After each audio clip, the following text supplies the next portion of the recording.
నేటి పునీతులు పునీత శిలువ యోసేపు యోహాను గారు.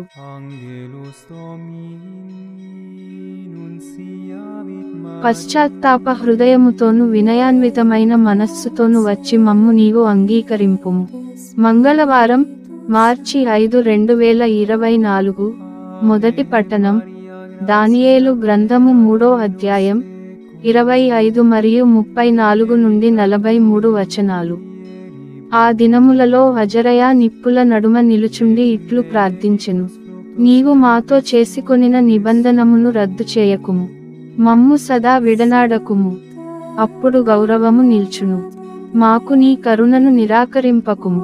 నీవు ప్రేమించిన అబ్రాహామునకు, నీ సేవకుడు ఈసాకునకు, పవిత్రుడగు నీ యాకోబునకు నీవు చేసిన వాగ్దానములను నిలబెట్టుకొనుము. నీవు వారి సంతానమును ఆకాశము నందలి చుక్కల వలె, కడలియొడ్డు నందలి ఇసుక రేణువుల వలె వృద్ధి చేయుదునని బాస చేసితివి. కాని ప్రభు, నేడు మేమితర జాతుల కంటే స్వల్ప సంఖ్యాకులమై ఉన్నాము. మా పాపాల వలన మేము వసించు తావులందెల్లా మాకు అవమానము కలుగుచున్నది. మాకు ఇప్పుడు రాజును, ప్రవక్తలు, నాయకులును లేరు.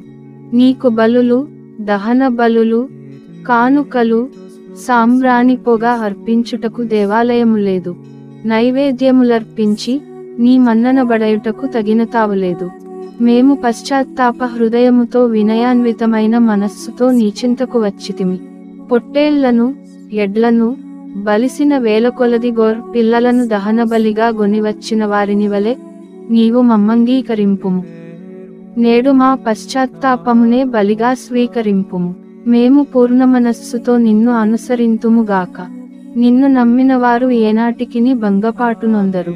మేము పూర్ణ హృదయముతో నిన్ను అనుసరించి, నిన్ను పూజించి, నీకు ప్రార్థన చేయుదుము. నీవు మమ్ము దయతో, ఆదరముతో చూడుము. మేము భంగపాటును పొందకుండునట్లు చేయుము. నీ అద్భుత కార్యములతో నీవు మమ్ము రక్షించి నీ నామమునకు కీర్తి తెచ్చుకొనుము. ఇది ప్రభువు వాక్కు.